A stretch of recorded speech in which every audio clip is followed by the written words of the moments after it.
Gracias por estar con nosotros, bienvenido. Hola Joely, ¿qué tal? Buenas tardes. Muchísimas gracias por sus minutos para el auditorio de Mega Noticias TVC, porque tenemos muchas dudas, mucha gente nos escribe con esta inquietud sobre cuáles son las medidas que se deben de tomar en cuenta antes de llegar a un aeropuerto, a la hora de viajar, sobre todo porque en algunos estados ya comienza la etapa de reactivación y otras están con miras a reabrir la actividad económica, la actividad turística, la actividad de negocios. En este momento, ¿cuál es el principal reto en los aeropuertos respecto a las medidas sanitarias por la pandemia del coronavirus? Sí, pues Joely, ha sido a nivel mundial esta afectación. Sí. Desde luego en todos los órdenes de la actividad en el mundo, la pandemia nos ha afectado, y el sector en donde nosotros nos desempeñamos, el sector aeroportuario, aeronáutico, pues ha habido países que todavía tienen cerrado su espacio aéreo. Sí. No ha sido el caso de México, que no se cerró en ningún momento, pero hubo una disminución dramática en el número de pasajeros y en el número de operaciones.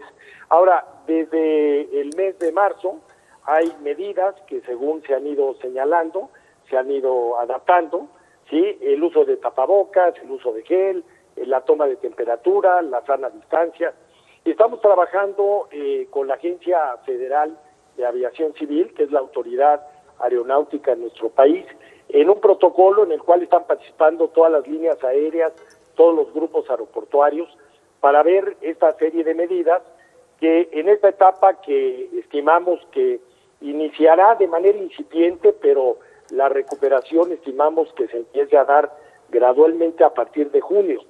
Y entonces ahí hay cosas que ya se están haciendo y hay otras que por un protocolo oficial tendremos que hacer. Las medidas son las que conocemos todos, las que ha dado en nuestro país la Secretaría de Salud, que están coordinadas y en línea con la Organización Mundial de la Salud, y que principalmente, no la repetiría, es la sana distancia, es el procurar no estornudar de manera directa, sino protegerse con el antebrazo, con el codo, es el no tocarse ojos, nariz y boca, es cuando uno toca algo, pues utilizar gel, lavarse las manos antes de tocarse la cara. Esas son las medidas principales, pero desde luego que en la medida en que sea mayor el número de usuarios en los pasajeros, las medidas van a tener que ser más rigurosas, y también lo que tú señalabas hace un momento, hasta que no tengamos la inmunidad, hasta que no tengamos la vacuna, pues vamos a tener que pasar por toda esta circunstancia.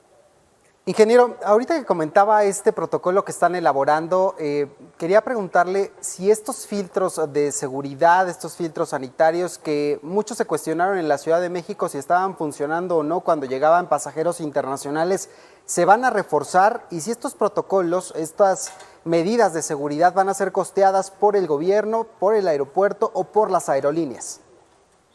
Sí, efectivamente, Alejandro, buenas tardes. Yo recuerdo en el mes de febrero, marzo, que ya estaba la pandemia a todo vuelo en China, pero no la veíamos como algo que nos afectara directamente. Luego vino marzo, el caso de España y de Italia, y entonces ahí es donde realmente el mundo cobró conciencia. Y ahí había este comentario que tú señalas de mucha gente que decía, yo llegué o salí de tal aeropuerto y no me hicieron nada, no me preguntaron nada, no hay medidas de seguridad. Y sí las había. O sea, los protocolos en aquel momento iban desde que tú llegabas al mostrador de una aerolínea, pues ahí ya te estaban observando que tuvieras síntomas evidentes de algún resfriado, de toser, de que tuvieras temperatura. Si esto era manifiesto, ahí es donde te preguntaban. Si eras una persona sana, que no se le observaba ningún padecimiento, adelante. Así fue durante el mes de febrero, una buena parte de marzo, y luego se empezó a generalizar la toma de temperatura, y con diferentes equipos, de manera mucho más masiva, el poder hacerlo, persona por persona, en fin, de acuerdo a la demanda también de cada aeropuerto. Entonces, todo esto se ha venido revisando. Esto finalmente tiene que llegar a protocolos oficiales que se tienen que convenir de manera internacional para que cuando en un vuelo al extranjero tú salgas de un país y te hayan dado el visto bueno de que vas sano, pues esto sea avalado también por el país receptor.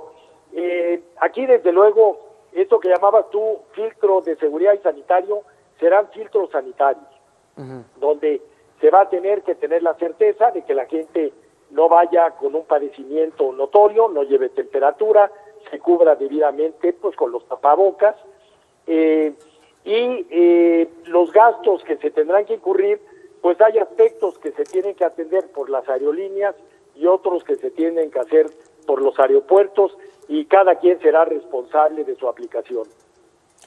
Ahora hay un gran debate en México, hay reuniones de la Secretaría de Gobernación con los gobernadores de los estados, evidentemente con todos los interesados en que el sector turismo se reactive, así como las aerolíneas. Hay un debate sobre si declarar o no al sector turismo como un sector esencial.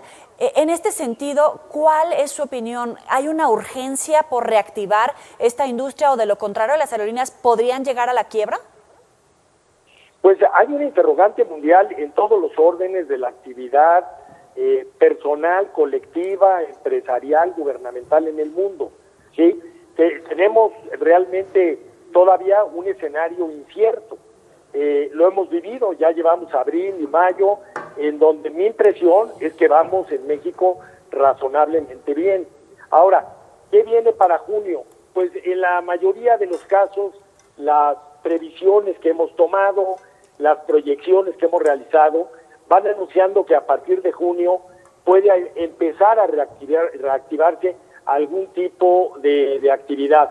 Desde luego el caso del turismo en México tiene un peso enorme en el Producto Interno Bruto, en la actividad laboral, en la actividad empresarial, en los millones de empleos que se generan.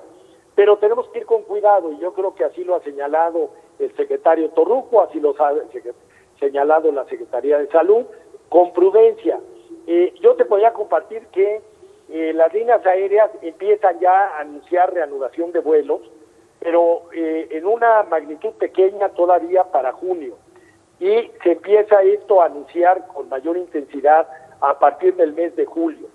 Ahora, depende también de dónde se puede estimular con seguridad esta actividad.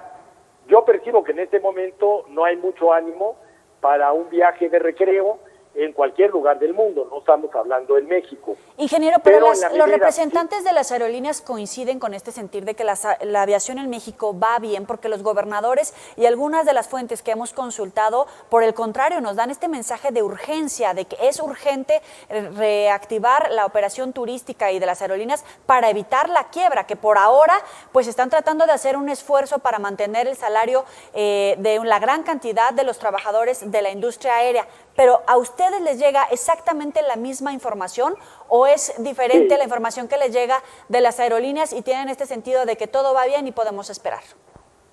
No, yo no he dicho que todo va bien en términos de salud, es a lo que me refiero, pero que la actividad económica como consecuencia de lo primero, de la limitación de actividades, va muy mal en el mundo, eso es un hecho. Ahora, yo creo que todos coincidimos en la urgencia de reanudar actividades donde esto se puede hacer con la mayor seguridad desde el punto de vista de salud. Estamos en contacto con las aerolíneas, todos, yo te diría que en todos los órdenes económicos, todo el mundo la está pasando mal. Sí. ¿Sí? Y en el sector aéreo, desde luego que estamos todos con los motores calentando para poder reiniciar en cuanto esto sea posible. Ingeniero, hablando de estas consecuencias que ha tenido la pandemia del COVID-19, ¿esto jugó un papel crítico en la toma de decisiones de cancelar la construcción de la Terminal 3 del aeropuerto? Sí, absolutamente, Alejandro. Nosotros la Terminal 3 la previmos para un aeropuerto de la Ciudad de México que estaba operando en un nivel de saturación extrema. Recordarán, diciembre, enero, fueron 2 meses en donde el aeropuerto realmente estaba a tope, donde era frecuente que hubiera retrasos en las salidas, en las llegadas, incomodidad de los pasajeros. ¿Cómo veíamos el escenario en enero y febrero?